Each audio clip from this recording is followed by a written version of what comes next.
15h30, le retour de l'actualité sur BFM TV. Bienvenue dans l'après-midi info. Si vous nous rejoignez à la une cet après-midi, 300 cortèges sur tout le territoire pour relancer la mobilisation contre la réforme des retraites. Demain, les manifestations du 1er mai auront une autre saveur. L'intersyndicale, historiquement unie sur le terrain, espère un raz-de-marée. Les autorités, elles, craignent de nouvelles tensions. Alors à quoi faut-il s'attendre? On en parle dans ce journal.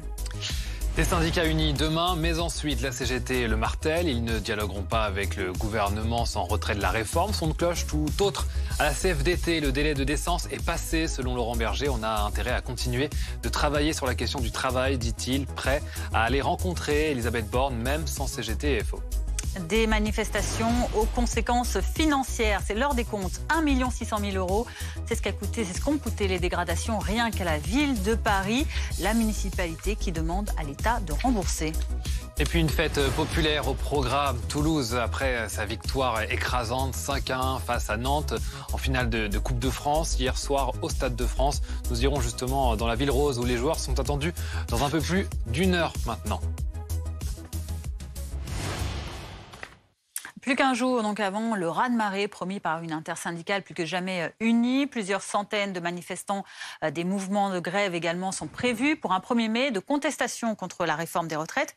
Avec d'un côté l'espoir de relancer une mobilisation en berne lors des derniers rassemblements et de l'autre la crainte persistante de débordement. Clément Gauvin avec Lounis Kelaf. Ils seront unis derrière la même bannière. Pour la première fois depuis 2009, toutes les organisations syndicales défileront ensemble pour un 1er mai qu'ils espèrent historique avec près de 300 cortèges attendus dans toute la France selon la CGT. L'objectif, un regain de participation pour continuer de maintenir la pression sur le gouvernement et Emmanuel Macron. On voit que cette réforme des retraites, elle est là seulement par la volonté d'un seul homme. Ce que nous disons, ce que nous martelons, c'est que s'il n'y a pas de retrait de cette réforme, il y aura une défiance profonde dans le pays. Le gouvernement ne pourra plus réformer. Pour certains membres de la majorité, la contestation vient d'ailleurs et d'autres sujets doivent être maintenant discutés. On sait pourquoi on l'a fait et on sait aussi pourquoi on doit continuer à avancer. Parce qu'il y a aujourd'hui des vrais problèmes à régler. Il y a aujourd'hui des attentes qui sont extrêmement fortes. On me parle de comment est-ce qu'on remplit le caddie. On me parle de comment est-ce qu'on paye les factures d'électricité. Une mobilisation qui affectera le trafic aérien. 33% des vols au départ de l'aéroport d'Orly à Paris. Mais aussi depuis Marseille, Lyon ou encore Bordeaux vont être annulés. L'intersyndicale SNCF de son côté appelle également ses salariés à faire de ce 1er mai une journée historique pour marquer une nouvelle étape dans la lutte contre la réforme des retraites. On peut être à la fois dans une phase de reprise de dialogue et de négociation sur certains sujets et de continuité du bras de fer sur le sujet des retraites, ce qui ne sera pas simple à vivre. Le 2 mai m'intéresse presque plus que le 1er, moi. Qu'est-ce que l'intersyndicale va produire comme plan stratégique pour les semaines qui viennent jusqu'aux vacances et pour la rentrée? Pour le 1er mai, les autorités craignent des incidents dans les mobilisations. À Paris, 100 000 personnes sont attendues, dont 2 000 individus à risque. Bonjour Alexis Cuvillier. Bonjour. L'intersyndicale espère un mouvement historique en termes de mobilisation. C'est aussi ce qu'appréhendent les services de renseignement. C'est aussi ce que va scruter l'exécutif demain. Oui, l'exécutif scrutera ça bien sûr de près avec cet espoir pour les opposants et bien qu'il puisse y avoir finalement un geste de l'exécutif sur cette réforme des retraites. C'est difficile d'imaginer ce scénario, mais c'est bien là tout l'enjeu. Il faut maintenir la pression dans la rue. Vous savez que certains citent par exemple l'exemple du retrait du CPE en 2006 alors que le texte avait été adopté. Invité de Jean-Baptiste Boursier ce midi, François Ruffin n'a pas dit autre chose en filant la métaphore footballistique qui est évidemment d'actualité ce week-end. La bataille est en cours, laissez jouer le match jusqu'à la fin, éventuellement les prolongations. Et si on doit aller au pénalty, on ira au pénalty. Cette loi sera défaite. Le député de Picardie a peu d'espoir sur la décision attendue mercredi du Conseil constitutionnel au sujet du 2e référendum d'initiative partagée. En revanche, il croit beaucoup au succès d'une proposition de loi d'abrogation de la réforme qui sera examinée au début du mois de juin à l'initiative du groupe Lyot à l'Assemblée. Mais avant ces étapes, il y a bien sûr l'étape très importante de demain. Si la mobilisation de ce 1er mai est très large, s'agira-t-il d'un échec pour le gouvernement? Écoutez la ministre Olivia Grégoire, elle était l'invitée de nos confrères de France Inter à la mi-journée. J'aime bien constater que c'est historique ou en tout cas massif une fois que les jeux sont faits. On verra. Écoutez, moi je suis membre du gouvernement. Que les gens se mobilisent, qu'il y ait de la contestation et de la colère, il faudrait être aveugle, sourd pour ne pas s'en rendre compte. Et donc je m'attends effectivement à un mouvement possiblement suivi. Mais il y a un certain nombre de pronostics qui parfois ne sont pas confirmés ces dernières semaines. Donc je me laisse aussi le temps de regarder ce qui se passera. En tout cas, tant qu'il n'y a pas de casseurs, tant qu'il n'y a pas de dégradation, tant que les boutiques de nos artisans, de nos commerçants, notamment dans la capitale, ne sont pas dégradées, voire bousillées, pour le dire simplement, je pense que tout ça sera sain et c'est surtout démocratique, que tout le monde puisse s'exprimer, notamment les mécontents. Des pronostics pas toujours confirmés, c'est bien sûr une référence entre autres à la finale de la Coupe de France. Hier, les syndicats n'ont pas réussi à en faire un grand rendez-vous de contestation contre le chef de l'État comme ils le souhaitaient. Dans l'entourage d'Emmanuel Macron, évidemment, on souligne ce raté. Des syndicalistes ont dit toute la journée que le président serait humilié. Tout ça pour 3 sifflets à la fin, fin de citation. Des proches qui assurent que le président n'est pas empêché par les casseroles, qu'il continuera à se déplacer en région. Ce devrait être encore le cas à 1 ou 2 reprises cette semaine, avec notamment une visite consacrée à l'enseignement professionnel. Merci Alexis. On accueille sur ce plateau cet après-midi Dorian Deuil. Bonjour, vous êtes politologue, expert associé à la Fondation Jean Jaurès. Alors il y a cette ambivalence également du côté de l'intersyndicale. Elle s'affiche unis demain. Ils disent bien qu'historiquement, ils vont être ensemble dans cette mobilisation, ce 13e épisode contre la réforme des retraites. Mais pour autant, on a l'impression d'avoir 2 sons de cloche un peu différents. D'un côté, du côté de la CGT, de Sophie Binet, qui dit on ne négociera rien tant que la réforme n'est pas retirée. Et de l'autre côté, on va l'entendre, Laurent Berger, qui s'est exprimé cet après-midi et qui ouvre la porte à une négociation avec la Première ministre notamment. Bien sûr que si, on va le discuter. Vous savez, moi, j'ai commencé mon mandat syndical, mes responsabilités syndicales, comme délégué du personnel dans une petite entreprise. Et la semaine prochaine. J'ai commencé mon mandat comme délégué du personnel dans une petite entreprise. Ce que me demandaient mes collègues, c'était d'aller discuter avec mon patron pour essayer d'améliorer la situation. Vous allez le faire. Est-ce que vous allez le faire dès la semaine prochaine? Pour l'instant, on n'a pas d'invitation. Donc, vous savez, on répond aux invitations. Vous allez recevoir une invitation. Vous êtes mieux informé que moi. Vous y allez? Eh bien, oui, si on reçoit une invitation, on ira discuter. Alors, qu'est-ce qu'il faut comprendre dans les lignes, dans les interlignes d'Dorian Deuil? Est-ce que ça veut dire que il y a déjà une petite scission là, sur la suite, c'est la fin de ce mouvement? D'une certaine manière, les membres de l'intersyndicale vont retrouver en quelque sorte leur ADN premier. La CGT est plutôt dans la contestation et la CFDT est plutôt dans la discussion et la négociation.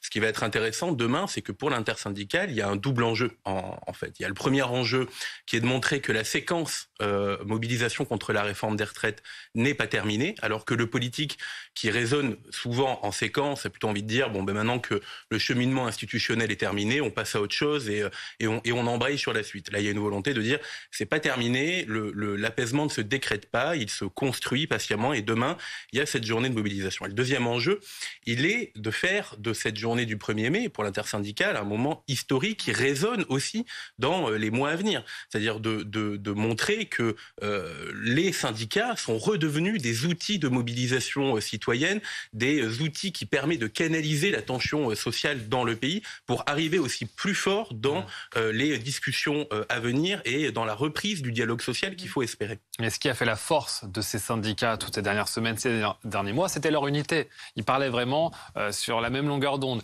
Là, dès lors qu'il y a quand même la CGT par la voix de Sophie Binet qui dit ce midi il n'y aura pas de dialogue tant qu'il n'y aura pas de retrait de la réforme des retraites, et la CFDT par la voix de Laurent Berger qui dit à un moment, il faut aussi passer à autre chose, il y a d'autres sujets pour les travailleurs, il faut parler du travail et on ira, même si c'est seul, même si c'est en bilatéral, même sans CGT, sans FO, on ira. À partir de là, il n'y a plus d'unité.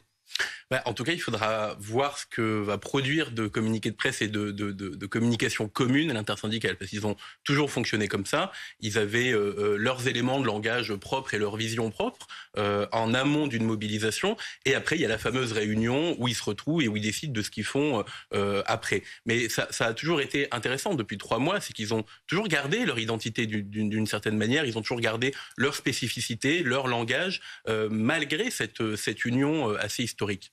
Vous restez avec nous, Dorian Dreuil. On parle également avec vous, Denis Jacob. Vous êtes secrétaire général du syndicat Alternative Police sur l'organisation de cette mobilisation. Bonjour. Qui se veut massive demain pour ce 1er mai. En tout cas, c'est ce qu'espère l'intersyndicale. Du côté des renseignements, on attend plusieurs centaines d'individus à risque, dit-on, notamment dans la manifestation parisienne. Quel est le dispositif de force de l'ordre qui est prévu pour ces manifestations demain ?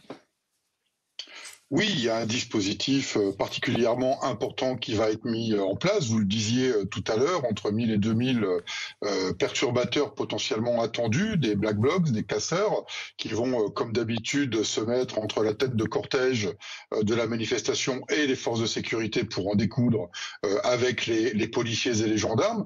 Le dispositif, il est renforcé, toutes les unités sont mobilisées et nouveauté, nous aurons la chance de pouvoir utiliser les drones. J'en suis particulièrement satisfait parce que c'est une vieille revendication d'Alternative Police CFDT que nous avions portée dès l'écriture de la livre blanc du livre blanc de la sécurité en 2019. Donc ça rentre en fonction, ça va être utilisé, ça va permettre de voir comment se déplacent ces individus. On espère bien évidemment qu'ils soient le moins nombreux possible, mais malheureusement, l'expérience montre qu'à chaque fois qu'on a eu une mobilisation, on a eu des perturbateurs. La seule différence, c'est que c'est encore une manifestation organisée, structurée par des syndicats, que nous sommes en contact permanent avec les autorités, qu'il y a un service d'ordre organisé par les organisations syndicales, et que tout cela a démontré depuis le mois de janvier que globalement, ça s'était bien passé. Donc on est prudent, bien évidemment, à la fois moi en tant que policier, mais aussi en tant que syndicaliste, puisque les policiers assureront la sécurité des manifestants, mais dans les manifestants, vous aurez aussi des policiers qui manifesteront contre la réforme des retraites, et nous espérons bien évidemment que cette manifestation du 1er mai se passe dans les meilleures conditions possibles. Vous n'avez pas eu d'informations, d'alertes concernant justement l'état d'esprit peut-être de cette journée que certains peuvent estimer, qualifier de la journée, de toutes les journées finalement, la 13e journée de mobilisation contre la réforme des retraites? Vous savez, les organisations syndicales sont responsables. On a toujours fait en sorte que ça se passe bon enfant.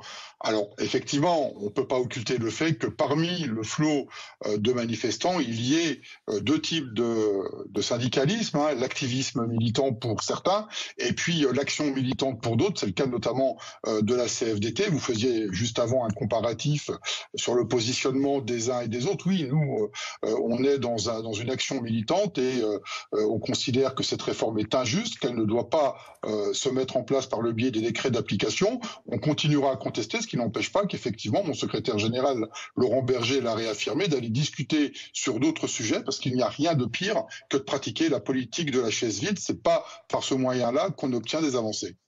Alors on aimerait également avoir votre sentiment sur cet appel qu'a lancé Jean-Luc Mélenchon cette semaine aux forces de l'ordre. Il s'est directement adressé à vous sur les réseaux sociaux, notamment en vous invitant, vous aussi, à vous joindre à la contestation contre la réforme des retraites. Que répondez-vous à l'appel de Jean-Luc Mélenchon ? Écoutez, j'ai déjà répondu à l'appel de Jean-Luc Mélenchon hier sur les réseaux sociaux.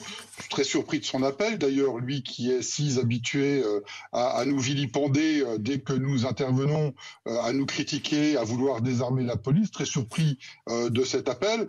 Je ne dirais qu'un mot, c'est qu'on n'a pas besoin de Jean-Luc Mélenchon pour savoir ce que l'on doit faire, et on ne l'a surtout pas attendu pour nous mobiliser, puisque je vous le disais tout à l'heure, depuis le mois de janvier, les policiers manifestent avec l'ensemble des corps professionnels, privés, publics, et nous sommes présents depuis le mois de janvier dans chaque manifestation, puisque les policiers, comme n'importe quel autre salarié, seront concernés par un allongement de 2 ans de leur activité professionnelle avant de pouvoir prétendre à la retraite, même si les policiers bénéficient d'un système particulier, puisque les policiers surcotisent à la pension civile pour partir 5 ans plus tôt, mais on sera quand même concerné par les 2 ans de prolongation. Donc on n'a pas besoin de Jean-Luc Mélenchon pour savoir ce qu'on a à faire.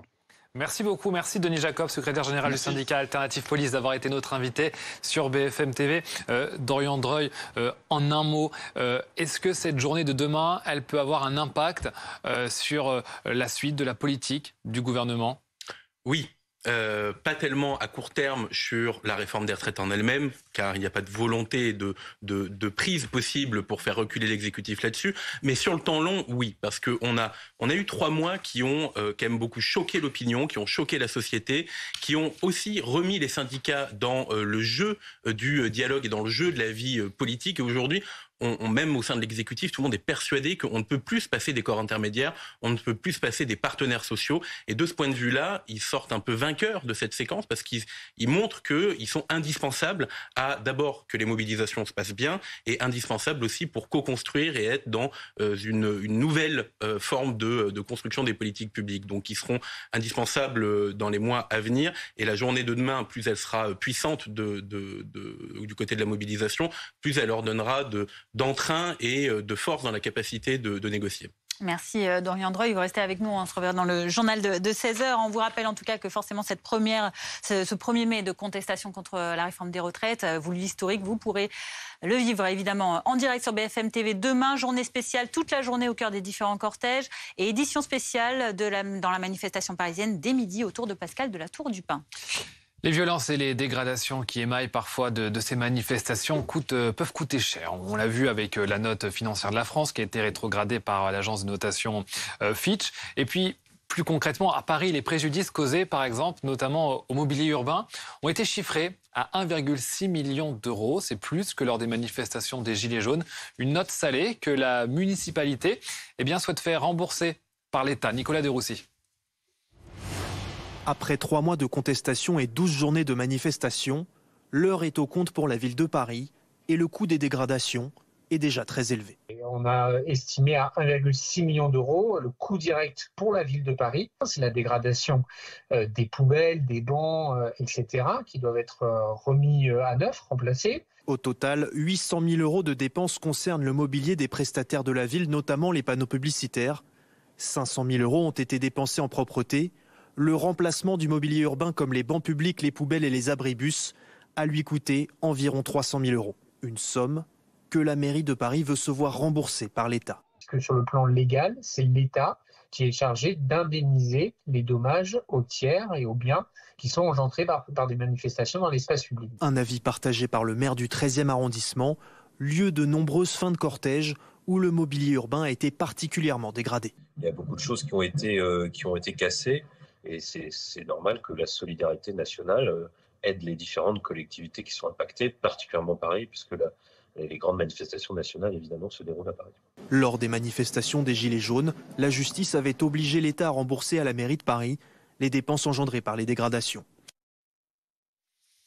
Aucune image d'Emmanuel Macron n'aura finalement été diffusée hier lors de cette finale de la Coupe de France au Stade de France. À part quelques sifflets timides à la 49e minute, le match s'est donc déroulé sans perturbation majeure. Un match qui a vu tout de même le sacre de Toulouse sur les tenants du titre nantais. Et pas des moindres, 5-1, une écrasante victoire pour le TFC, 66 ans après justement leur dernier sacre en Coupe de France. Jean-Wilfried Forquez, vous êtes... bien sûr, notre correspondant à Toulouse. Le maire de Toulouse promet d'ailleurs une fête populaire sur la place du Capitole dès le retour de leur héros dans la ville dans un peu plus d'1 heure maintenant. Exactement, c'est ça. La capitale, c'était à 700 km et le Capitole, c'est juste à 100 mètres là derrière. Tout est en train de se mettre en place. Vous allez découvrir grâce à Talia Nellodo les images de ces barrages de filtrage qui sont juste derrière là. On est en train de contrôler les gens qui vont venir assister à cette cérémonie et on est avec un papa heureux, c'est Michael, le papa d'Harold. Bonjour. Bonjour. Vous êtes là parce que vous êtes un supporter du TFC depuis toujours? C'est une folie. C'est une folie depuis toujours, bien sûr. On est né ici, on vit quelque chose d'incroyable. Que dire? Le match, vous l'avez regardé à la télé avec votre fils hier soir? On l'a regardé à la télé avec notre fils. On n'avait pas de la chance d'être au Stade de France, nous. D'autres y étaient pour nous. Oui. Mais ouais, on l'a vécu à la maison. Tu es content, Harold? T'es content? Oui. Oui. Tu es content parce qu'il y a ton joueur favori qui a marqué 2 buts hier soir. Il s'appelle comment? Taïga. Dali. Vous êtes heureux? Vous êtes heureux? C'est un moment... J'ai pas de mots. Toulouse, c'est pas que le rugby. Hein. On a mis Toulouse sur la carte de France, ça y est. On est là. Il n'y a plus que le rugby à Toulouse. Maintenant, il va falloir compter sur nous. On est là. Allez, on vous laisse rejoindre parce que je sais que vous êtes très impatients. La place du Capitole qui se trouve juste derrière. Opération de filtrage ici. Des milliers de personnes attendues. 17 000 hier soir, place du Capitole. Cet après-midi, la place ne peut contenir que 22 000 personnes. On attend 30 000 personnes ici. Les 17 000 qui étaient là hier soir qui vont revenir forcément. Et puis surtout les 26 000 qui étaient au Stade de France et qui ont prévu de revenir pour assister au sacre des Toulousains ici, place du Capitole. Et vous nous ferez vivre ce beau moment sportif cet après-midi évidemment et ce soir. Merci Jean-Wilfried Forquès avec Taliane et Lobo à Toulouse. Dans l'actualité également, jour férié oblige demain. C'est exceptionnellement ce soir que nous vous diffusons notre émission sur de grands reportages Ligne Rouge et au programme à 20h50 notre document Camilla enfin reine consacré à celle qui s'apprête donc à accéder au trône samedi prochain lors du couronnement de son époux le roi Charles III. Au-delà de l'image de briseuse de ménage entre Charles et la princesse Diana qui lui a longtemps collé à la peau, qui est vraiment la seconde épouse du roi Charles? Voici quelques révélations sur la jeunesse de Camilla à retrouver ce soir, mais d'abord un extrait. Celle qui a fait trembler la monarchie a été élevée comme une parfaite ménagère. Ses parents n'envisageaient pas d'autre avenir pour elle que celui de mère et d'épouse. Et l'apprentissage commence tôt. Elle a 5 ans quand elle intègre Dumbrell School, un pensionnat aux règles très strictes, à quelques kilomètres de chez elle. À l'heure du déjeuner, les petites filles apprennent à se tenir à table, à faire la conversation avec leurs voisins, à devenir des dames du monde qui sourient tout le temps, qui ne se plaignent jamais. Dans les années 60, Camilla parfait sa formation au Queen's Gate, une école chic du centre de Londres. En plus des leçons traditionnelles, les jeunes filles apprennent surtout à choisir un bon parti. Mais à quoi pensent toutes ces jeunes filles de l'époque? C'est à s'amuser. On est dans les années 60, tout le monde rêve de faire ses débuts dans le monde, c'est-à-dire d'être présenté et de pouvoir enfin sortir. Et Camilla n'est pas la dernière à vouloir s'amuser. C'était une adolescente très active. Elle faisait tout le temps la fête, elle aimait boire, elle fumait sans arrêt. A tout de suite, votre chronique santé. Prenez soin de vous avec une découverte pleine d'espoir sur la myopie des enfants. Votre rendez-vous avec Compex. Sculptez ou affinez votre taille et bénéficiez de massage du bas du dos. Votre programme avec Sobrico.com. Outillage et matériel pour vos travaux. Livraison illico. Sobrico.com.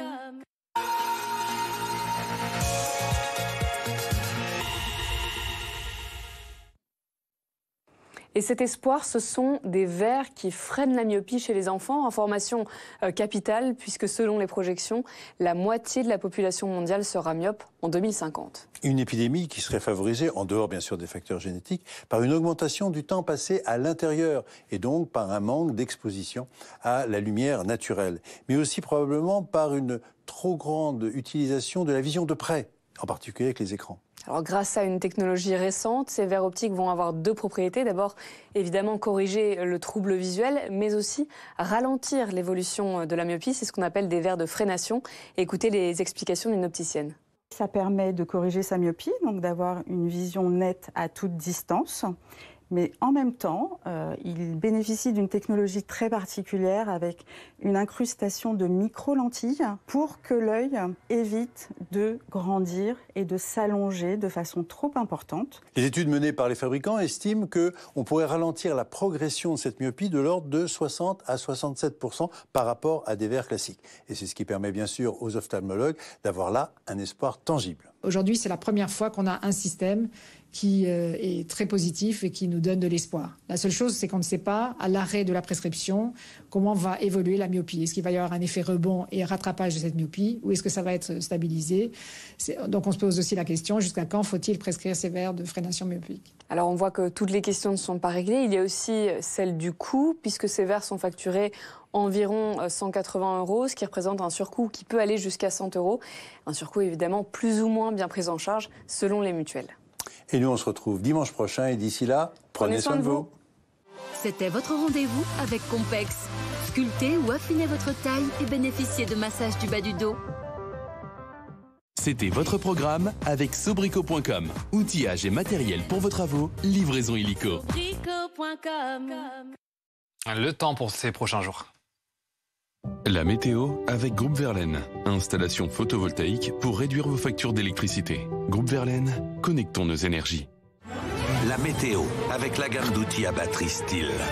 Stihl, tous les outils à batterie pour entretenir facilement votre jardin. Les questions immobilières vous obsèdent? Changez-vous les idées devant la météo avec Orpi.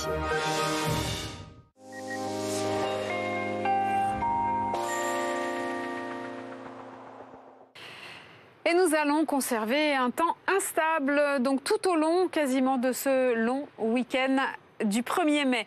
On a de bonnes nouvelles quand même, et notamment sur l'extrême sud-est, puisque sur la Provence, on a pu observer déjà de l'ordre de 40 mm de précipitations tombées. Donc c'est une très bonne chose et ces pluies continuent donc ce dimanche. On a eu aussi quelques orages localement, quelques pluies, mais beaucoup trop faibles en revanche sur le Roussillon.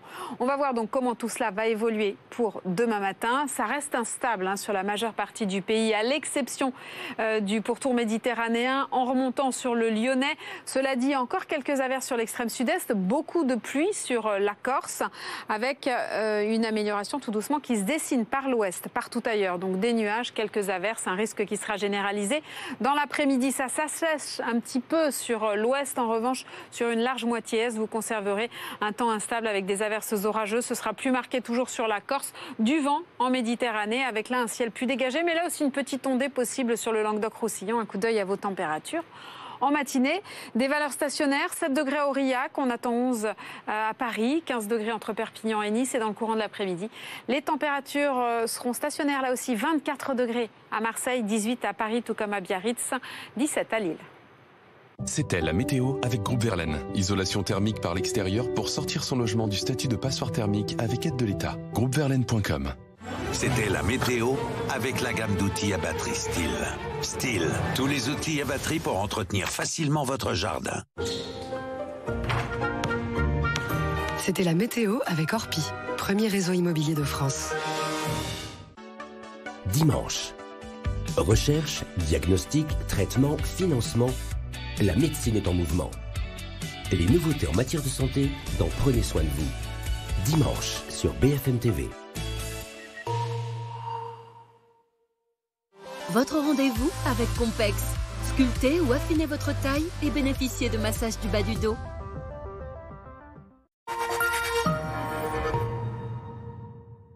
Inogreen installe votre centrale photovoltaïque pour seulement 9 300 €. Pour plus d'informations, appelez le 3620 et dites Inogreen ou tapez inogreen.fr.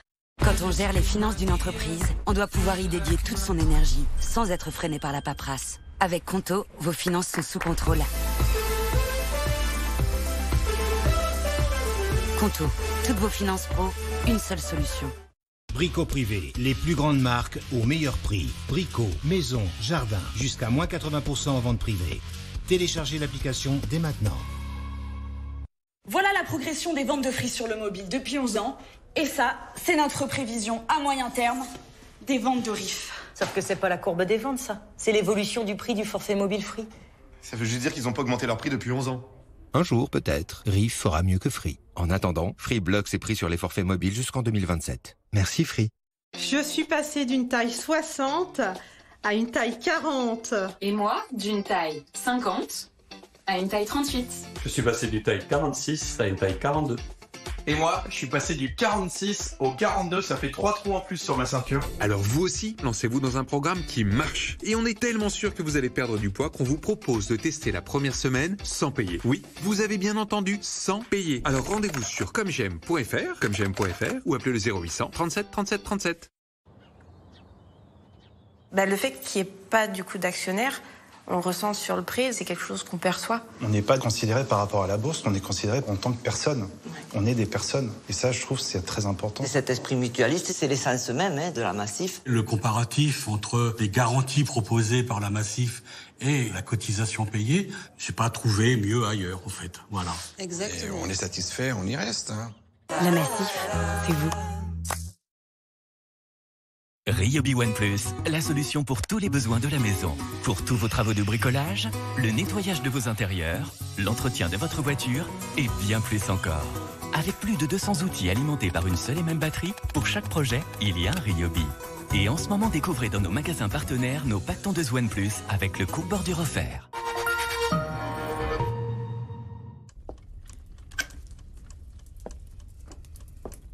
Mais qu'est-ce que vous faites, Michel? Bah, je joue. Faut faire du mieux d'en faire autant. C'est n'importe quoi. Quand les joueurs n'ont pas de règles, c'est plus du jeu. Et pour les jeux d'argent, c'est pareil. Il faut avoir plus de 18 ans, se fixer un budget et surveiller sa pratique. FDJ met à votre disposition des outils pour encadrer votre pratique de jeu. Vous voulez pas qu'on fasse un autre jeu, plutôt?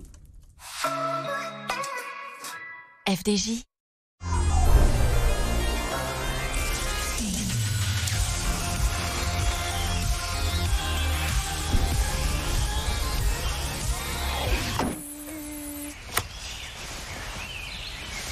Et voilà.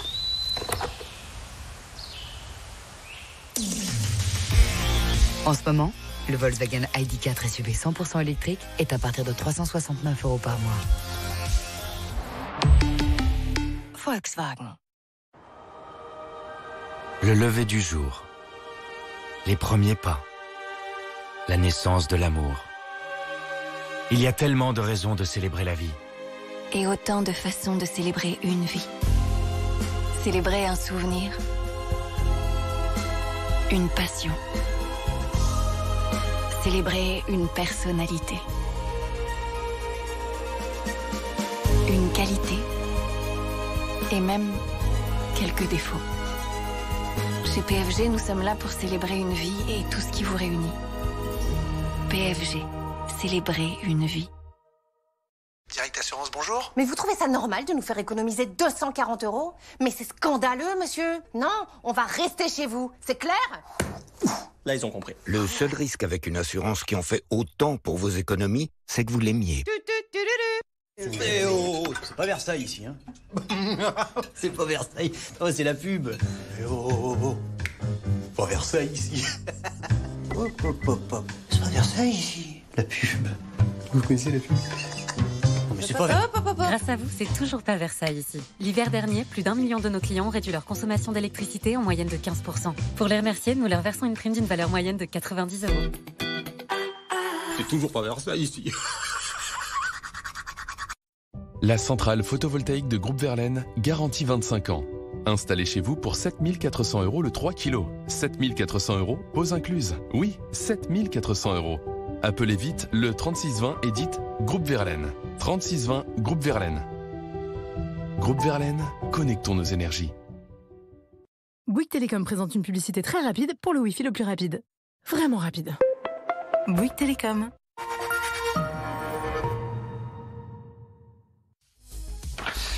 16h sur BFM TV, soyez bienvenus si vous nous rejoignez. Une grande fête populaire pour célébrer le Toulouse Football Club, nouveau détenteur de la Coupe de France. Les joueurs sont attendus dans un peu moins d'une heure. Rendez-vous au Capitole pour le public. 66 ans qu'ils attendaient ce moment et ils sont déjà nombreux. Un 1er mai historique et unitaire. Demain, 300 cortèges seront présents un peu partout sur le territoire pour relancer la mobilisation contre la réforme des retraites. Des manifestations pour lesquelles l'intersyndicale se veut unie sur le terrain, comme rarement ces dernières décennies. Un raz-de-marée est espéré. Les autorités, elles craignent de nouvelles tensions. Alors à quoi faut-il s'attendre? On fait le point dans ce journal. Des syndicats unis demain, mais ensuite la CGT le martèle. Ils ne dialogueront pas avec le gouvernement sans retrait de la réforme. Son de cloche tout autre à la CFDT. Le délai de décence est passé, selon Laurent Berger. On a intérêt à continuer de travailler sur la question du travail, dit-il, prêt à aller rencontrer Elisabeth Borne, même sans la CGT et FO.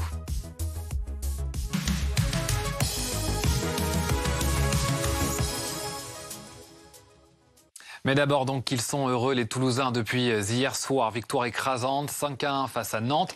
Ça faisait 66 ans qu'ils n'avaient pas remporté la Coupe de France. Villerose en ébullition aujourd'hui encore. Nicolas Pelletier, on vous retrouve. Vous êtes notre envoyé spécial. Les joueurs sont attendus dans un peu moins d'une heure déjà à l'aéroport. Il y a déjà du monde au rendez-vous au Capitole.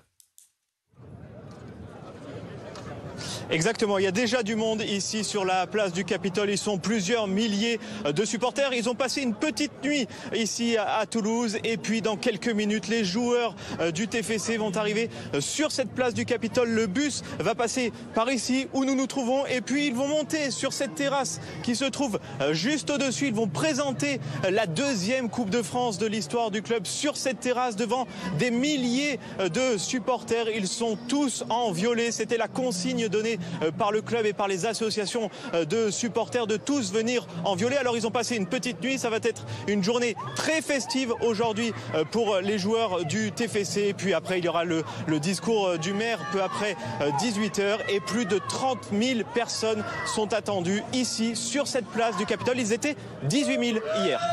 Et on les entend déjà un petit peu à côté de vous, ces supporters. Il y en a déjà pas mal qui sont en train d'arriver. Ils rentrent au compte-gouttes, c'est ça, il y a du filtrage?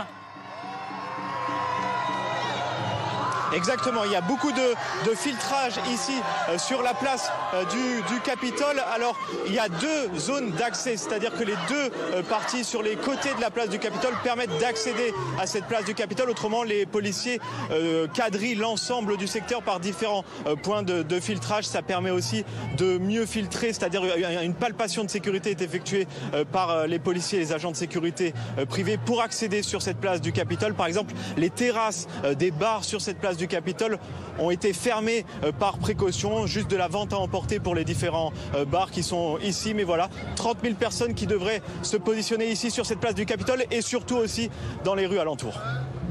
Merci beaucoup Nicolas Pelletier, donc devant cette foule qu'on peut peut-être encore revoir quelques secondes, la foule, les milliers de supporters de Toulousains qui sont déjà là pour attendre les joueurs et qui sont manifestement impatients et qui sont heureux aussi de passer à la télé en direct sur BFM TV. C'est important de partager cette joie. Merci beaucoup. On suivra bien sûr l'arrivée des joueurs dans quelques minutes, bien sûr, sur BFM TV. Il est 16h05. L'autre actualité, cette question. Est-ce le baroud d'honneur de la contestation contre la réforme des retraites? Les syndicats s'afficheront unis demain. Une première depuis près de 15 ans pour un 1er mai. Mais ensuite, c'est là que ça se corse. Deux salles, deux ambiances entre la CGT et la CFDT. Pour les premiers pas de dialogue avec le gouvernement sans retrait de la réforme. Pour Laurent Berger, il le dit ce midi, il faut continuer à avancer.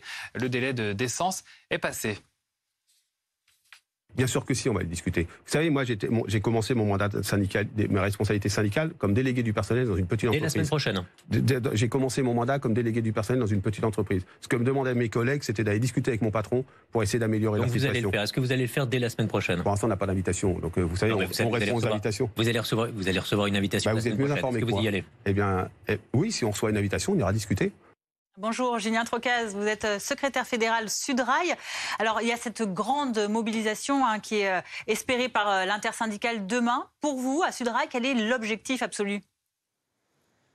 L'objectif absolu, c'est de réussir, mais tous les éléments nous disent qu'on va y arriver, c'est ce 1er mai historique. Ce qu'on peut dire, c'est qu'il y a encore plein de monde qui veulent se retrouver dans la rue demain. Ça veut dire quoi, réussir? Réussir, c'est qu'on va toutes et toutes se retrouver dans la rue. Depuis le 19 janvier, on se retournait assez régulièrement. Et demain, c'est une explosion sociale qui va se retrouver de partout sur le territoire. Et quelque chose, un élément qui continue et qui ne faiblit pas, ça veut dire qu'il y aura des manifestations dans plus d'une centaine de 300 villes à peu près. Et on continue à avoir des manifestations partout en France. Donc il faut continuer. C'est évidemment pas un baroud d'honneur. Qui sait qui aujourd'hui, à la veille d'un 1er mai historique et puissant, peut parler de baroud d'honneur? On se pose la question justement, qu'est-ce que vous pensez des propos de Laurent Berger, le patron de la CFDT, qui dit à un moment, allez, quand le 1er mai sera passé, dès le lendemain, dès mardi matin, il faudra se poser la question. Laurent Berger qui se dit prêt à aller rencontrer Elisabeth Borne pour parler de la suite, pour parler d'autres sujets, pour parler des conditions de travail, même si c'est sans la CGT par exemple, ou FO, ou votre syndicat même. Ou l'Union syndicale solidaire, oui. Alors, Laurent Berger peut se poser des questions, c'est légitime. On va peut-être attendre quand même le 2 mai. Le 2 mai, il y a une intersyndicale. Moi, ce que je peux dire, c'est que demain, après ce 1er mai, l'intersyndicale a une responsabilité de redonner des perspectives syndicales et unitaires. Alors, j'entendais dans votre témoignage, il faisait référence à son mandat de délégué du personnel. Sur cette base-là, moi, ce que je peux dire, c'est que les Français et Françaises, ils veulent pas qu'on retourne. Ce qu'ils veulent vraiment, les Français et Françaises, c'est qu'on oblige le gouvernement à retirer cette loi. Donc c'est ça que l'intersyndicale, le 2, doivent mettre sur la table et savoir comment on continue à obliger ce gouvernement, qui est quand même confiné, on l'a bien vu avec Emmanuel Macron hier soir au Stade de France, à les obliger à retirer cette loi. Alors, est-ce que ça veut dire que pour vous, il n'y aura pas de possibilité de rediscuter avec le gouvernement s'il n'y a pas de retrait de la réforme, ce qui est un peu le point de vue de Sophie Binet, ou plutôt que vous restez quand même ouvert à la discussion, même si c'est sur d'autres sujets? On ne discute pas avec ce gouvernement. Il n'y a aucune discussion avec ce gouvernement. Après, ça ne veut pas dire qu'on ne peut pas causer salaire, mais quand on cause salaire, mais c'est ce qui se fait déjà dans des entreprises, et c'est ce qui va se faire à la direction, à la SNCF par exemple, c'est quand il y a une colère qui augmente aussi sur ce sujet-là, et ben les patrons, soit ils évitent un conflit et alors ils ouvrent des négociations, ou alors il y a des conflits locaux qui vont obliger le patronat à ouvrir des négociations sur les salaires. Juste sur les salaires, hein, rappelons-nous juste l'intervention d'Emmanuel Macron, je crois qu'il était à Toulon, qui était je ne sais pas quel terme utiliser, s'il était triste ou pas des augmentations de salaire des PDG du CAC 40 et qui disait qu'il ne pouvait rien faire. Donc on ne va pas discuter avec le gouvernement. Par contre, ça ne veut pas dire qu'on ne peut pas imposer qu'on va gagner aussi des augmentations de salaire. Une dernière question, Julien Trocaz. Le texte il sera appliqué, le texte de la réforme des retraites à partir du 1er septembre. Vous le savez ? Je le sais, c'est ce qui est, semble-t-il, décidé. Vous le savez aussi. Des fois, il y a des lois qui sont votées qui ne sont jamais appliquées. Donc vous le savez aussi, et ça peut aussi se passer. Et ça se passera. Merci Julien Trocaz, secrétaire fédéral Sudrail, de nous avoir apporté votre point de vue cet après-midi sur BFM TV. Alexis Cuvillier, on se pose des questions donc, sur la manière dont va se tenir cette mobilisation demain. Qu'est-ce qu'on en pense du côté de l'exécutif? Qu'est-ce qu'on en pense du côté des oppositions? Évidemment, du côté du gouvernement et de l'exécutif, on va surveiller ce qui se passe dans la rue. D'abord sur l'aspect sécuritaire. Tout à l'heure, la ministre Olivia Grégoire, qui était l'invitée de nos confrères de France Inter, se disait particulièrement vigilante à ce que l'intégrité des commerces, des artisans ou des commerçants qui vont croiser le cortège à Paris demain, eh bien cette intégrité soit préservée. S'il n'y a pas de violence, qu'il y ait bien l'expression d'une opposition. C'est le fonctionnement démocratique et le gouvernement, évidemment, en prend acte. Est-ce qu'il s'agira d'un baroud d'honneur des syndicats? La question est posée. Est-ce que ça pourrait être la dernière grande mobilisation, alors qu'on sait que les dernières mobilisation dans la rue avait été plus modeste? La question est posée. On verra ce que dit la suite. Il y a des rendez-vous assez importants à plus ou moins court terme à l'issue de cette journée de mobilisation du 1er mai. La décision du Conseil constitutionnel mercredi 3 mai sur le recours au deuxième référendum d'initiative partagée. C'est un moment politique très fort dans la semaine. Et puis, un horizon qui est aussi guetté par beaucoup d'opposition, notamment du côté de la NUPES. Cette loi prévue d'abrogation de la réforme, cette proposition de loi à l'initiative du groupe Lyot, évoquée par exemple ce midi sur notre antenne par François Ruffin, le député de la Somme, comme un rendez-vous extrêmement important où possiblement une majorité de députés pourrait voter pour cette abrogation du texte. Donc on voit qu'il y a là un calendrier qui permet de donner des perspectives à ses opposants à la réforme des retraites, même si évidemment l'enjeu symbolique, c'est que la mobilisation demain soit forte dans la rue et qu'elle se déroule sans trop de dégradation et de violence. On parlait des perspectives possibles pour les opposants et pour l'exécutif. Quelles sont les issues possibles à cette impasse politique? C'est l'horizon politique, il est un peu bouché. Il est un peu bouché pour l'exécutif aujourd'hui, puisqu'il y a une difficulté à répondre à une question très simple, c'est comment est-ce qu'on fait voter les lois qui arrivent, et comment est-ce qu'on fait voter surtout les grandes réformes structurelles qui sont annoncées et souhaitées par l'exécutif, parce que le coup de la majorité texte par texte, ça fonctionne sur des projets de loi plutôt consensuels, plutôt faciles à adopter, mais ça se fracasse sur les grands projets structurels. Donc ça, c'est le premier enjeu, c'est élargir la majorité, trouver comment gouverner dans les mois d'après. Et le deuxième enjeu, il est de trouver une issue démocratique, au malaise démocratique qui a ressurgi ces derniers mois, on l'a vu lors de la mobilisation. Crise démocratique ou démocratie en crise, en tout cas, ce à quoi on a assisté ces dernières semaines montre un certain malaise autour de ce sujet. Donc il y a un enjeu de réconcilier les Françaises et les Français avec leur système politique, avec leur vie politique, avec leur vie démocratique, et ça devrait aussi donner lieu à un débat assez large sur la question du fonctionnement de nos institutions, la question du fonctionnement de notre mode de vie politique et de notre régime. Alors, des discussions, sous quelle forme? Parce qu'on a entendu cette semaine, notamment un des ministres du gouvernement, dire que Emmanuel Macron ne ferait pas de grands débats, comme à l'époque des Gilets jaunes, mais peut-être des petits débats. On se posait la question d'ailleurs de ce que ça pouvait être ces petits débats. On a du mal, en effet, à voir comment l'exécutif, le gouvernement va rebondir après toutes ces séquences, notamment les casseroles qu'on voit s'enchaîner de sortie en sortie pour les membres du gouvernement. C'est difficile de revenir, ça va être difficile, d'apaiser tout ce qui va. Ça va être difficile parce que l'apaisement social, il se décrète pas. Le ressentiment social, il peut pas s'arrêter par un arrêté préfectoral. Donc ça va prendre du temps, ça demande des postures d'humilité, des postures d'écoute et surtout des postures de dialogue social. Et on l'a vu aussi ces dernières semaines, il ne peut pas y avoir de grandes réformes structurantes sans les partenaires sociaux, sans discuter avec les syndicats, sans négocier avec les syndicats. Et négocier, ça demande d'être prêt aussi à savoir reculer et à trouver du compromis. Le compromis, c'est pas vous venez autour de la réunion, on papote, on se consulte et puis on se concerte et à la fin on met le projet de loi tel qu'on l'avait imaginé. Ça demande une évolution aussi dans notre classe politique et dans le personnel politique français aujourd'hui qui est celui de travailler à l'art du compromis. C'est quelque chose qu'on ne sait pas trop faire dans la vie politique française aujourd'hui. Merci beaucoup. Vous restez avec nous. Les autorités s'attendent à une participation record. En attendant, le long du parcours du cortège parisien, les commerçants se préparent, un peu dépités, à une 13e journée de manifestation contre la réforme des retraites. Isabelle Golens. Nous sommes sur le boulevard Voltaire, entre la place de la République et place de la Nation, en plein cœur du parcours du défilé du 1er mai demain et du parcours de beaucoup de manifestations ces dernières semaines, ces derniers mois. Et c'est pour ça que les commerçants sont habitués, ils s'adaptent en fait. On a discuté avec plusieurs gérants de bars, de cafés, restaurants qui seront ouverts a priori demain. Les policiers sont venus les voir vendredi pour les informer du parcours sans forcément les inciter, même si c'est le discours officiel de la préfecture, sans les inciter forcément à fermer leur établissement. Ils s'adapteront. En général, ils ne sont pas directement la cible des casseurs. Écoutez notamment Valérie, qui est la responsable du café Le Rouge Limé. Jusqu'à présent, on est resté ouvert pour toutes les manifestations et on n'a pas vraiment eu de problème. Il y a eu quelques affrontements, mais nous-mêmes, on n'a pas été impactés, donc il n'y a eu aucun souci. On a eu des collègues qui ont eu des soucis, mais nous, non.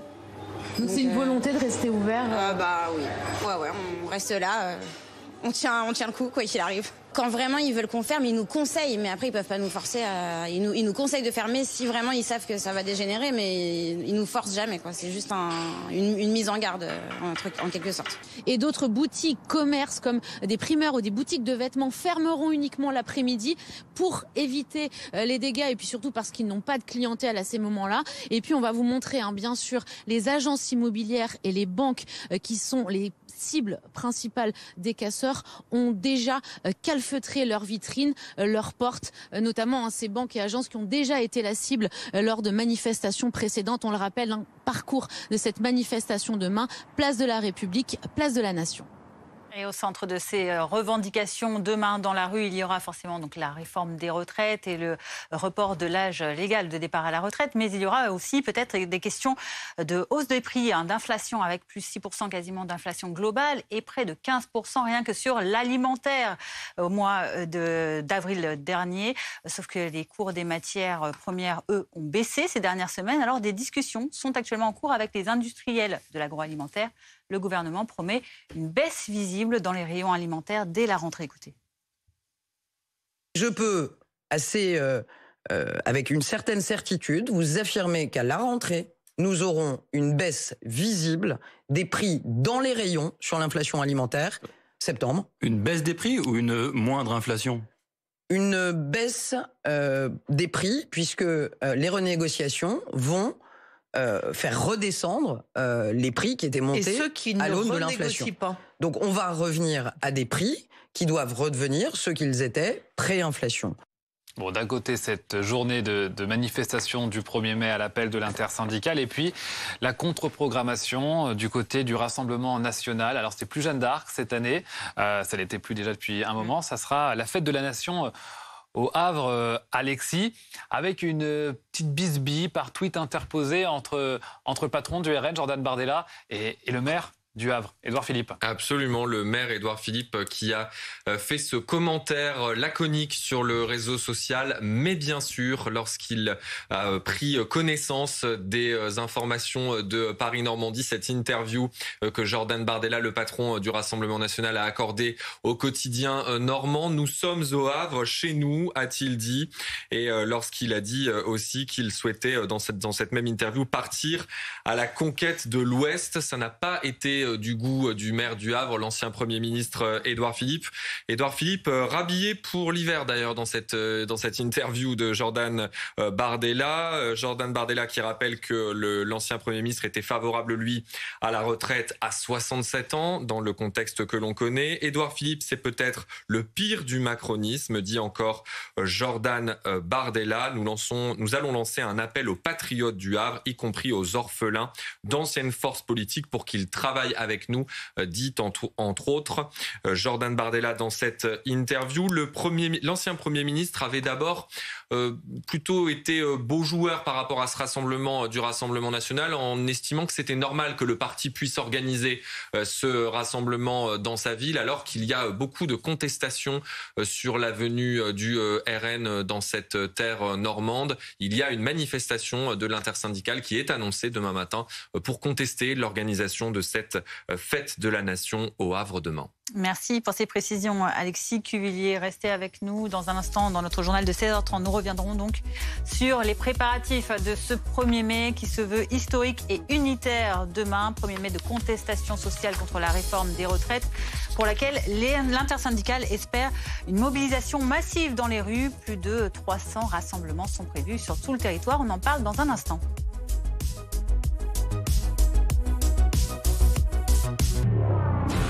Demain, 1er mai, les syndicats défilent, ensemble, peut-être pour la dernière fois.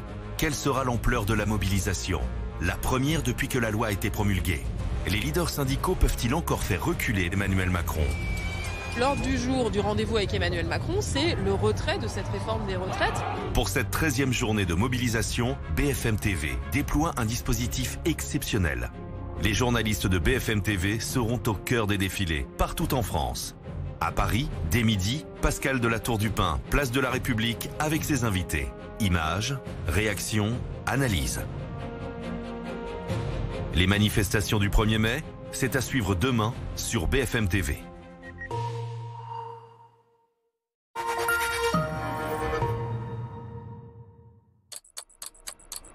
C'est l'heure de prendre soin de votre santé. En cette semaine de la vaccination, Moderna soutient les professionnels de santé.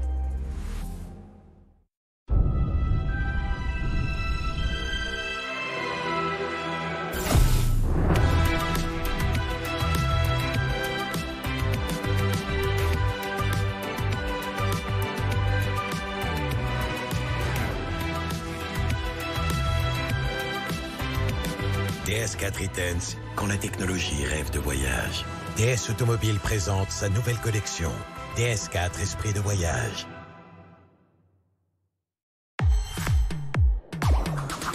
Les Friges sortent le grand jeu avec la monnaie de Paris. Découvrez vite la nouvelle collection Paris 2024 et ses premières pièces de 10 € argent sur monnaiedeparis.fr et à la poste. Inogreen installe votre centrale photovoltaïque pour seulement 9 300 €. Pour plus d'informations, appelez le 3620 et dites Inogreen ou tapez inogreen.fr. Brico Privé, les plus grandes marques au meilleur prix. Brico, maison, jardin, jusqu'à moins 80% en vente privée. Téléchargez l'application dès maintenant. Voilà la progression des ventes de Free sur le mobile depuis 11 ans. Et ça, c'est notre prévision à moyen terme des ventes de RIF. Sauf que c'est pas la courbe des ventes, ça. C'est l'évolution du prix du forfait mobile Free. Ça veut juste dire qu'ils n'ont pas augmenté leur prix depuis 11 ans. Un jour, peut-être, RIF fera mieux que Free. En attendant, Free bloque ses prix sur les forfaits mobiles jusqu'en 2027. Merci Free. Réveillez-vous en douceur avec les volets roulants solaires Somfy et passez à des solutions connectées contribuant au respect de l'environnement. Make the move. Somfy. Je suis passée d'une taille 60 à une taille 40. Et moi, d'une taille 50 à une taille 38. Je suis passé du taille 46 à une taille 42. Et moi, je suis passé du 46 au 42, ça fait 3 trous en plus sur ma ceinture. Alors vous aussi, pour changer de taille de pantalon, lancez-vous dans un programme qui marche. Et venez découvrir votre nouvelle silhouette avec des kilos en moins en scannant ce QR code. C'est gratuit, simple et sans engagement. Alors scannez ce QR code ou rendez-vous sur comgem.fr. Vous pouvez aussi appeler le 0800 37 37 37. Ryobi One Plus, la solution pour tous les besoins de la maison. Pour tous vos travaux de jardinage, le nettoyage de vos extérieurs et bien plus encore. Avec plus de 200 outils alimentés par une seule et même batterie, pour chaque projet, il y a un Ryobi. Et en ce moment, découvrez dans nos magasins partenaires nos packs tondeuse One Plus avec le coupe-bordure offert. Attention, on tourne. Vas-y, passe. On bloque le 8. Ok, du bloqué. Adrénaline 1 milligramme encore.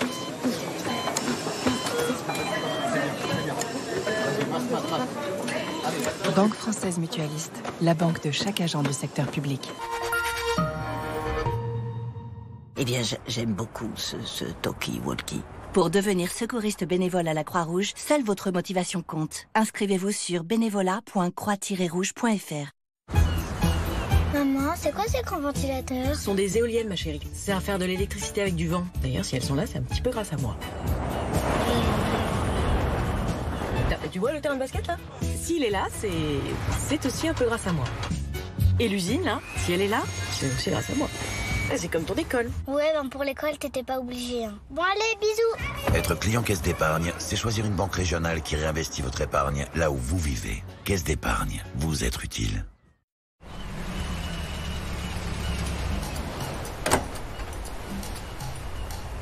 T'as trouvé ta vague? Ouais, la bleue, elle est bien, là.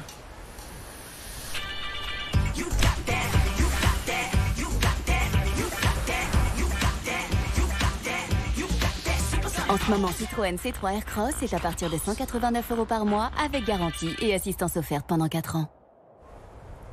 Elles sont toutes bleues, là.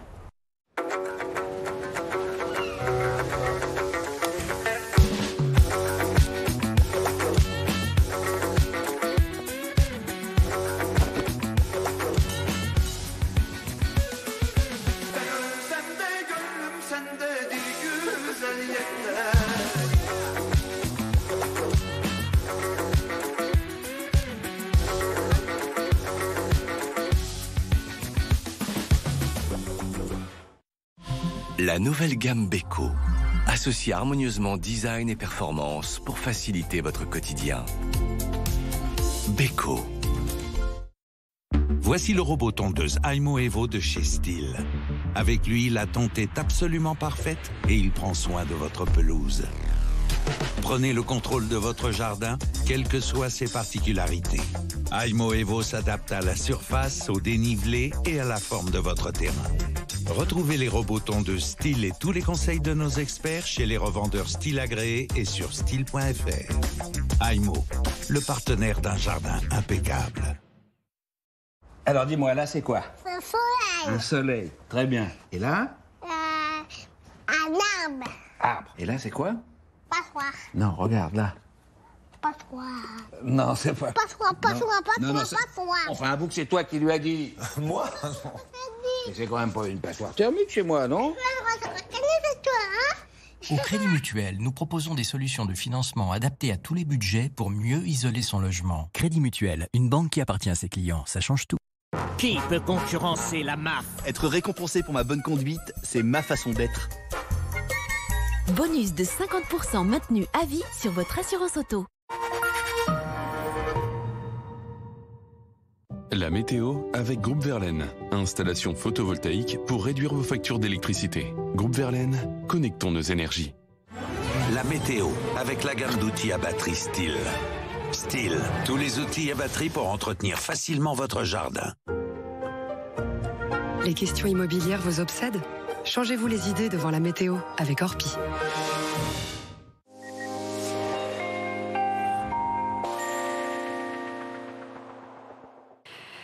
Et nous allons conserver un temps instable, donc tout au long quasiment de ce long week-end du 1er mai. On a de bonnes nouvelles quand même, et notamment sur l'extrême sud-est, puisque sur la Provence, on a pu observer déjà de l'ordre de 40 mm de précipitations tombées. Donc c'est une très bonne chose et ces pluies continuent donc ce dimanche. On a eu aussi quelques orages localement, quelques pluies, mais beaucoup trop faibles en revanche sur le Roussillon.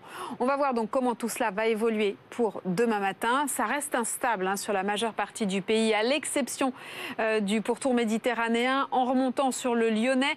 Cela dit, puis encore quelques averses sur l'extrême sud-est, beaucoup de pluie sur la Corse, avec une amélioration tout doucement qui se dessine par l'ouest, partout ailleurs. Donc des nuages, quelques averses, un risque qui sera généralisé.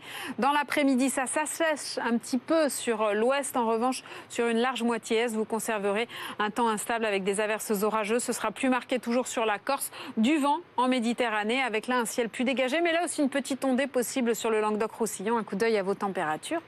En matinée, des valeurs stationnaires, 7 degrés à Aurillac, on attend 11 à Paris, 15 degrés entre Perpignan et Nice, et dans le courant de l'après-midi, les températures seront stationnaires là aussi, 24 degrés à Marseille, 18 à Paris, tout comme à Biarritz, 17 à Lille.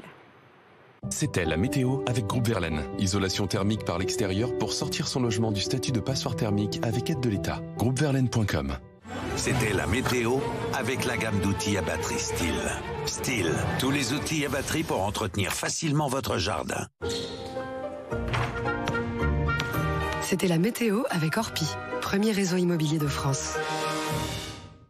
Il est 16h30, bienvenue à vous si vous nous rejoignez dans l'après-midi info. Cet après-midi à la une, un 1er mai historique et unitaire. C'est la promesse de l'intersyndicale qui appelle demain, 1er mai, à une 13e journée de mobilisation contre la réforme des retraites. 300 cortèges sont prévus sur tout le territoire. Le raz-de-marée espéré déferlera-t-il? De nouvelles tensions éclateront-elles? On en parle dans cette édition. Des syndicats unis demain, mais ensuite la CGT le martèle. Ils ne dialogueront pas avec le gouvernement sans retrait de la réforme.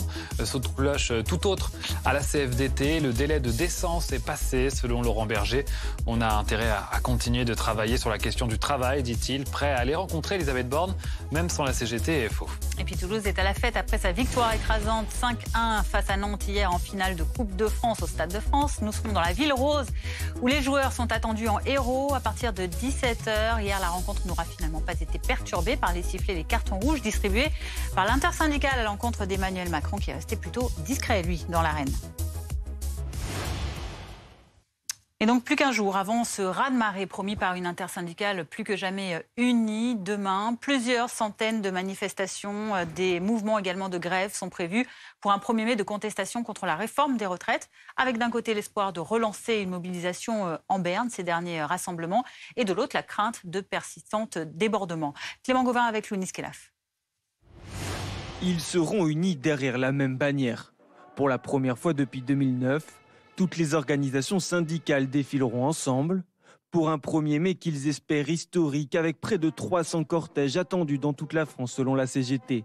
L'objectif, un regain de participation pour continuer de maintenir la pression sur le gouvernement et Emmanuel Macron. On voit que cette réforme des retraites, elle est là seulement par la volonté d'un seul homme. Ce que nous disons, ce que nous martelons, c'est que s'il n'y a pas de retrait de cette réforme, il y aura une défiance profonde dans le pays. Le gouvernement ne pourra plus réformer. Pour certains membres de la majorité, la contestation vient d'ailleurs et d'autres sujets doivent être maintenant discutés. On sait pourquoi on l'a fait et on sait aussi pourquoi on doit continuer à avancer. Parce qu'il y a aujourd'hui des vrais problèmes à régler. Il y a aujourd'hui des attentes qui sont extrêmement fortes. On me parle de comment est-ce qu'on remplit le caddie. On me parle de comment est-ce qu'on paye les factures d'électricité. Une mobilisation qui affectera le trafic aérien. 33% des vols au départ de l'aéroport d'Orly à Paris. Mais aussi depuis Marseille, Lyon ou encore Bordeaux vont être annulés. L'intersyndicale SNCF de son côté appelle également ses salariés à faire de ce 1er mai une journée historique pour marquer une nouvelle étape dans la lutte contre la réforme des retraites. On peut être à la fois dans une phase de reprise de dialogue et de négociation sur certains sujets et de continuité du bras de fer sur le sujet des retraites, ce qui ne sera pas simple à vivre. Le 2 mai m'intéresse presque plus que le 1er, moi. Qu'est-ce que l'intersyndicale va produire comme plan stratégique pour les semaines qui viennent jusqu'aux vacances et pour la rentrée? Pour le 1er mai, les autorités craignent des incidents dans les mobilisations. À Paris, 100 000 personnes sont attendues, dont 2000 individus à risque. Dorian Droy, quel peut avoir cette journée comme impact sur l'exécutif ? Il peut être assez fort si il est converti en nombre de participants à Paris, ce qui va être le plus visible, mais aussi dans les petites et moyennes villes un peu partout en France, qui est une particularité du mouvement qu'on observe depuis ces dernières semaines et ces derniers mois, c'est de voir que la France des sous-préfectures, comme on l'appelle parfois sur les plateaux, se soulève et se lève aussi pour porter cette colère sociale qui monte jour après jour dans le pays. Donc l'impact sur l'exécutif, il faut d'abord, à mon avis, entendre ce moment et entendre le malaise qu'il y a dans la société et aussi comprendre que maintenant, il ne pourra pas y avoir de réformes structurantes, structurelles, sans dialogue social et sans co-construction avec les syndicats, mais aussi sans co-construction avec les citoyennes et les citoyens. Il ne pourra pas y avoir de nouveaux passages en force, si on pourrait dire, en tout cas, l'exécutif ne pourra pas imposer à nouveau un projet de loi sans un moment de débat et sans un moment de co-construction. Alors, ça va être quoi la suite? Qu'est-ce qu'on peut espérer? Qu'est-ce que, en tout cas, ces manifestants contre la réforme des retraites, qui espèrent encore pouvoir faire bouger les choses, peuvent espérer avec ces prochains jalons? On pense notamment au 3 mai, donc ce sera mercredi, 2 jours après cette manifestation, avec l'examen donc par le Conseil constitutionnel de ce RIP déposé par la gauche, référendum d'initiative partagée. Et puis, il y aura également le 8 juin, cet examen, cette fois-ci, du projet de loi d'abrogation de la réforme des retraites par le groupe Lyot. Est-ce qu'il y a beaucoup à espérer de ces tentatives peut-être de la dernière chance? Alors, le RIP, dont on aura le résultat mercredi, il est quand même mal embarqué. Il est mal embarqué parce que lorsque la proposition de loi sur laquelle peut porter le référendum d'initiative partagée ne peut pas reposer sur l'abrogation d'une loi qui a été promulguée depuis moins d'1 an. Et donc toute la difficulté du Conseil constitutionnel dans cette situation qui est inédite, ça va être de trouver à partir de quelle date et de quel délai court l'enregistrement de cette demande de RIP. C'est-à-dire, est-ce que ça court à partir du moment où la demande est reçue au Conseil constitutionnel, et donc avant la promulgation de la loi, ou est-ce que ça court à partir du moment où la proposition est étudiée, et donc dans ces cas-là, la loi a déjà été promulguée depuis moins d'1 an, et donc le RIP est rejeté. Et la deuxième étape, vous l'avez dit, c'est la reprise de la bataille parlementaire, en fait. C'est d'un certain côté le retour au Parlement, le retour au débat parlementaire, au moment de la niche du groupe Lyot à l'Assemblée nationale, où ça va être intéressant d'observer notamment comment est-ce que les Républicains se positionnent sur ce projet de loi, sur cette proposition de loi, puisque ça déterminera aussi la capacité de l'exécutif à pouvoir élargir sa majorité et à imaginer une forme d'accord avec les Républicains pour la suite. Sachant que après, dans la fin du mois de juin, on sera sur la fin de la session ordinaire de l'Assemblée nationale. C'est la dernière niche des oppositions, niche parlementaire. Mais le débat va sûrement, en tout cas le combat pour les oppositions va sûrement reprendre dans l'enceinte du Palais Bourbon et peut-être moins dans les mobilisations qui vont évoluer vers des actions plus coup de poing, plus du format du happening, plus du format de la créativité qu'on observe ces derniers jours, comme le coup des sifflets et des cartons rouges hier. Bonjour Lounès Ajroud, merci d'être notre invité sur BFM TV. Vous êtes porte-parole du Parti socialiste. Ce 1er mai, demain, avec des syndicats unis, ça faisait près de 15 ans, je disais que ça n'était pas arrivé en cette journée de fête du travail. Ça peut être aussi le barreau d'honneur pour la contestation contre la réforme des retraites ? Écoutez, je ne crois pas au baroud d'honneur pour le moment, puisque comme l'a rappelé journaliste en plateau, les voies de recours contre la réforme des retraites ne sont pas encore épuisées. On a un 1er mai unitaire, rassemblé depuis plus de 15 ans. Beaucoup espéraient en tout cas la fin du front intersyndical avant ce 1er mai. Je pense qu'ils doivent être bien déçus. Les syndicats l'ont tous dit aujourd'hui dans les médias, que ce soit Laurent Berger, Sophie Binet. S'annonce un rassemblement historique demain. Et je crois que le gouvernement voulait tourner la page. Nous continuons à écrire l'histoire de ce mouvement social contre la réforme des retraites, avec cette étape demain, le 1er mai, le 3 mai, le deuxième RIP initié par la gauche, et le 8 juin, la PPL qui a été déposée dans le cadre de la niche parlementaire Lyot et qui a été largement initiée par les députés du groupe socialiste à l'Assemblée. Donc je ne crois pas au baroud d'honneur, c'est une étape dans la mobilisation sociale et demain c'est une étape importante. Lounès Adjroud, vous évoquiez vous-même le vœu commun de Sophie Binet et de Laurent Berger de faire de demain une journée fédératrice, unitaire de l'intersyndicale. Et pourtant, on a l'impression que sur la stratégie à donner pour la suite du mouvement, il y a quelques divergences. D'un côté, avec Sophie Binet qui dit que coûte que coûte, il faut le retrait de la réforme avant d'éventuelles négociations, alors qu'on a senti un Laurent Berger, on va l'écouter dans un instant, plus ouvert cet après-midi à la négociation avec notamment la Première ministre si elle y est invitée. Une stratégie en tout cas que ne partageait pas notre invité Julien Trocaz, secrétaire fédéral Sudrail. On les écoute et on revient avec vous juste après. Bien sûr que si, on va le discuter. Vous savez, moi, j'ai commencé mon mandat syndical, mes responsabilités syndicales, comme délégué du personnel dans une petite entreprise. Et la semaine prochaine. J'ai commencé mon mandat comme délégué du personnel dans une petite entreprise. Ce que me demandaient mes collègues, c'était d'aller discuter avec mon patron pour essayer d'améliorer la situation. Vous allez le faire. Est-ce que vous allez le faire dès la semaine prochaine? Pour l'instant, on n'a pas d'invitation. Donc, vous savez, on répond aux invitations. Vous allez recevoir une invitation. Vous êtes mieux informé que moi. Vous y allez? Eh bien, oui, si on reçoit une invitation, on ira discuter. Laurent Berger peut se poser des questions, c'est légitime. On va peut-être attendre quand même le 2 mai. Le 2 mai, il y a une intersyndicale. Moi, ce que je peux dire, c'est que demain, après ce 1er mai, l'intersyndicale a une responsabilité de redonner des perspectives syndicales et unitaires. Le 2 doivent mettre sur la table et savoir comment on continue à obliger ce gouvernement, qui est quand même confiné, on l'a bien vu avec Emmanuel Macron hier soir au Stade de France, à les obliger à retirer cette loi. Bon, c'est déjà terminé l'unité syndicale, là. C'est 2 salles, 2 ambiances.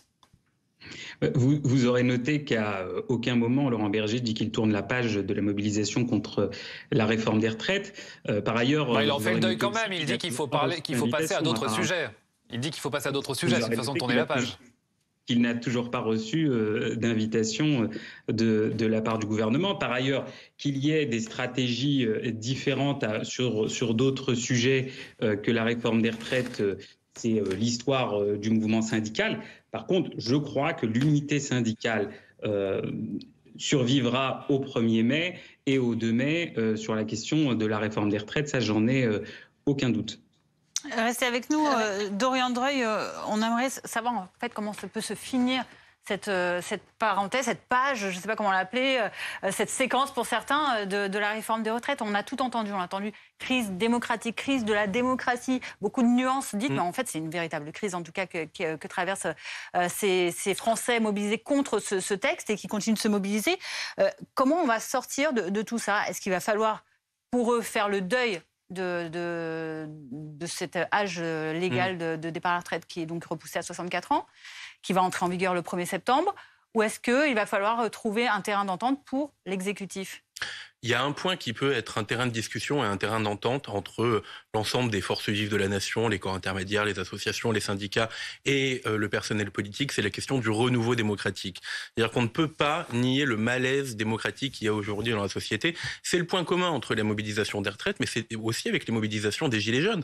À chaque fois, la question de la démocratie, de comment est-ce qu'on réconcilie les différentes légitimités démocratiques qui s'expriment dans le pays, que ce soit la légitimité élective des élus, de l'exécutif, mais aussi la légitimité des syndicats, des corps intermédiaires, la légitimité des citoyennes et des citoyens également qui veulent participer à la vie de la société, qui veulent plus être considérés comme des récepteurs d'informations et de pédagogie, mais qui veulent être aussi co-constructeurs de la politique publique et de la norme et de la loi. C'est ça qu'il faut, c'est ça le débat qui doit être aujourd'hui le plus important, parce que ce débat sur la démocratie et sur notre fonctionnement démocratique, c'est ce débat qui permettra tous les autres. Lounès Adjroud, est-ce qu'il ne faudrait pas aussi passer à d'autres sujets? C'est ce dont parlait Laurent Berger. Il y a la question des conditions de travail. Enfin, il y a une loi travail qui se prépare. Est-ce qu'il ne faudrait pas aussi se concentrer là-dessus plutôt que de rester borné pour certains contre la réforme des retraites et dire on ne fera rien tant qu'elle ne sera pas retirée? Vous savez, les organisations syndicales et les organisations politiques, elles n'ont pas pour l'habitude d'être que monosujets. Ce n'est pas parce qu'un sujet est sur le devant de l'actualité politique et médiatique que nous ne continuons pas, que ce soit les partis politiques ou bien les syndicats, à travailler sur les autres questions. Donc, il faut faire attention à ne pas opposer les priorités. Et là, il y a une mobilisation qui est massive et qui unit un très grand nombre de Français. Et demain, je crois que la mobilisation, en tout cas je l'espère, en sera la preuve contre cette réforme des retraites injuste et brutale socialement. Ça ne nous empêche pas, et là je parle pour les partis politiques et le Parti socialiste en particulier, de travailler sur les autres sujets et de préparer le reste de l'agenda parlementaire. Par ailleurs, vous l'avez dit tout à l'heure, on arrive en fin de session parlementaire. Les bruits qui courent, c'est qu'il n'y aura pas cette année apparemment de session extraordinaire, une première depuis un certain nombre d'années. Et donc, une fois cette session terminée, le travail parlementaire reprendra à la rentrée. Donc, déjà, j'ai du mal à voir comment ils vont appliquer le long catalogue présenté par Elisabeth Borne. Mais n'opposons pas les priorités. Nous sommes aujourd'hui mobilisés sur la question de la réforme des retraites. Ça ne veut pas dire que chez les syndicats ou chez les partis politiques, on ne travaille pas sur les autres sujets. Merci beaucoup, Lounès Adjeroud, de nous avoir accordé votre point de vue cet après-midi. Je rappelle que vous êtes porte-parole du Parti socialiste. Demain, il y aura donc plus de 300 rassemblements un peu partout en France, avec, à Paris notamment, plusieurs centaines d'individus à risque qui sont attendus, selon les renseignements. Alors, quel dispositif des forces de l'ordre est prévu en face? Écoutez, Denis Jacob, secrétaire général du syndicat Alternative Police, il était notre invité. Il y a un dispositif particulièrement important qui va être mis en place. Vous le disiez tout à l'heure, entre 1000 et 2000 perturbateurs potentiellement attendus, des black blocs, des casseurs, qui vont, comme d'habitude, se mettre entre la tête de cortège de la manifestation et les forces de sécurité pour en découdre avec les policiers et les gendarmes. Le dispositif, il est renforcé, toutes les unités sont mobilisées et nouveauté, nous aurons la chance de pouvoir utiliser les drones. En tout cas, ce 1er mai, il sera bien sûr à suivre en direct toute la journée sur BFM TV pour suivre la mobilisation, les manifestations et puis bien sûr les réactions politiques et syndicales. Vous avez compris qu'il y aura beaucoup à dire. Et puis, édition spéciale à partir de midi dans le cortège parisien, pour le coup, avec Pascal de la Tour du Pin, Bruno Jeudi ou encore Gaëtan Mélin. On en vient évidemment dans ce cadre à penser à ce qui s'est passé hier. Vous vous souvenez, les opposants à la réforme des retraites qui voulaient aussi marquer le coup pendant un événement sportif raté. La finale de la Coupe de France n'a pas été perturbée comme souhaité. Quelques légers sifflets rapides à la 49e minute seulement, quelques cartons rouges, mais c'est aussi parce que le chef de l'État s'est volontairement fait très discret, pas apparu du tout sur les écrans, pas non plus descendu sur la pelouse pour saluer les joueurs. Emmanuel Macron est-il obligé désormais de se cacher? Écoutez, regardez ce reportage de Kevin Eliès. Pas de descente sur le terrain, pas d'image de lui diffusée sur les écrans géants. Emmanuel Macron a assisté en toute discrétion hier à la finale de la Coupe de France. Un moyen pour le président de la République d'éviter les sifflets et cartons rouges prévus par les syndicats. Une attitude moquée par l'opposition. On a un président de la République qui fait signer des arrêtés par les préfets pour dire qu'il ne faut pas des casseroles, qui mène une bagarre contre les sifflets, contre les cartons rouges, qui salue les joueurs dans les vestiaires sans qu'on voit son image à l'affiche. Tout ça est quand même... Ça devrait entrer dans le Guinness Book du ridicule. Ces dernières semaines, concerts de casseroles et sifflets ont accompagné presque chacune des visites du chef de l'État, en France comme à l'étranger, l'obligeant à se déplacer sous très haute sécurité et à modifier à la dernière minute son agenda. Mais du côté de la majorité, on réfute toute volonté d'éviter la confrontation. Là, on a un président qui a multiplié les déplacements, des déplacements dont les bains de foule étaient parfois tout à fait prévus. Et il y a eu des casseroles, et il y a eu des contestations, et il y a eu des échanges qui étaient très vifs. Et là, on nous dit, mon Dieu, mais est-ce que le président est empêché? Mais le président, il fait de la politique. Et le propre de la politique, c'est d'aller à la rencontre des gens. Des déplacements présidentiels maintenus mais rendus compliqués. Et la situation pourrait durer encore longtemps. Tout se passe depuis quelques semaines comme si finalement le principal moteur de la contestation et de la mobilisation, c'était plus la personnalité du président de la République. Là, on est vraiment rentré dans un face-à-face, une partie de la rue, enfin une partie de la France, face au président de la République. Quand il y a des casserolades, quand il y a d'éventuels sifflets, ce n'est plus uniquement contre un projet de réforme, c'est contre un président de la République. En chute libre, la cote de popularité d'Emmanuel Macron est au plus bas depuis la crise des Gilets jaunes. Et puisqu'on parlait de ce match d'hier, clairement le sport l'a emporté sur la politique, vous l'aurez compris, 5-1, pas rien pour les Toulousains qui, ça y est, ont remporté cette Coupe de France. Ça faisait 66 ans qu'ils l'attendaient face à Nantes. Et maintenant, ils attendent quoi, les Toulousains? Eh bien, leurs joueurs, leurs héros, qui doivent arriver dans quelques minutes maintenant. Jean-Bouchry de Forquès, on vous retrouve bien sûr à Toulouse, place du Capitole, où il y a du monde et déjà une très belle ambiance derrière vous. Oui, effectivement une très très belle ambiance. Le bus des joueurs va arriver ici. Taliane Ebolo va vous montrer juste ici. Et la coupe, eh bien, elle sera présentée au balcon du Capitole, juste là-haut. Vous le voyez, eh bien, vous découvrez ici, place du Capitole, le monde qui est arrivé. Et déjà, beaucoup d'ambiance. On est avec Erwan et Valentin, c'est un moment absolument formidable pour vous. C'est énorme ce qui va se passer, les joueurs juste en face de nous, on va vibrer des frissons. On va vibrer vraiment des frissons, ça va être énorme.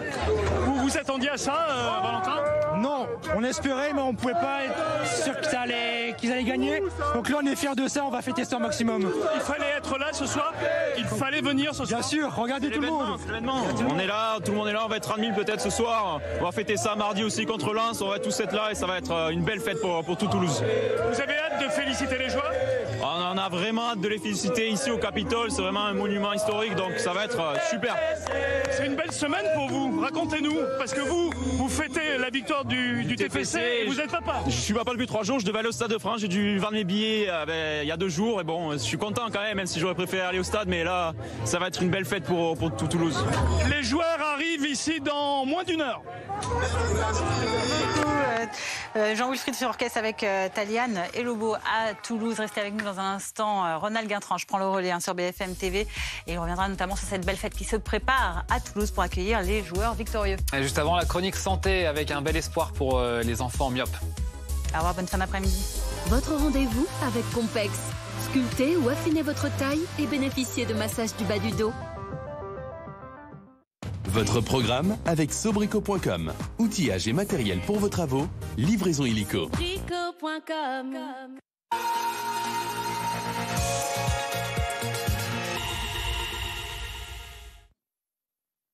Et cet espoir, ce sont des verres qui freinent la myopie chez les enfants. Information capitale, puisque selon les projections, la moitié de la population mondiale sera myope en 2050. Une épidémie qui serait favorisée, en dehors bien sûr des facteurs génétiques, par une augmentation du temps passé à l'intérieur et donc par un manque d'exposition à la lumière naturelle. Mais aussi probablement par une trop grande utilisation de la vision de près, en particulier avec les écrans. Alors, grâce à une technologie récente, ces verres optiques vont avoir 2 propriétés. D'abord, évidemment, corriger le trouble visuel, mais aussi ralentir l'évolution de la myopie. C'est ce qu'on appelle des verres de freination. Écoutez les explications d'une opticienne. Ça permet de corriger sa myopie, donc d'avoir une vision nette à toute distance. Mais en même temps, il bénéficie d'une technologie très particulière avec une incrustation de micro-lentilles pour que l'œil évite de grandir et de s'allonger de façon trop importante. Les études menées par les fabricants estiment qu'on pourrait ralentir la progression de cette myopie de l'ordre de 60 à 67% par rapport à des verres classiques. Et c'est ce qui permet bien sûr aux ophtalmologues d'avoir là un espoir tangible. Aujourd'hui, c'est la première fois qu'on a un système qui est très positif et qui nous donne de l'espoir. La seule chose, c'est qu'on ne sait pas, à l'arrêt de la prescription, comment va évoluer la myopie. Est-ce qu'il va y avoir un effet rebond et rattrapage de cette myopie ou est-ce que ça va être stabilisé ?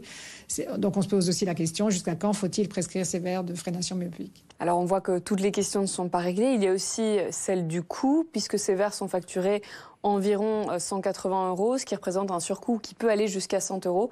Un surcoût évidemment plus ou moins bien pris en charge selon les mutuelles. Et nous, on se retrouve dimanche prochain et d'ici là, prenez soin de vous.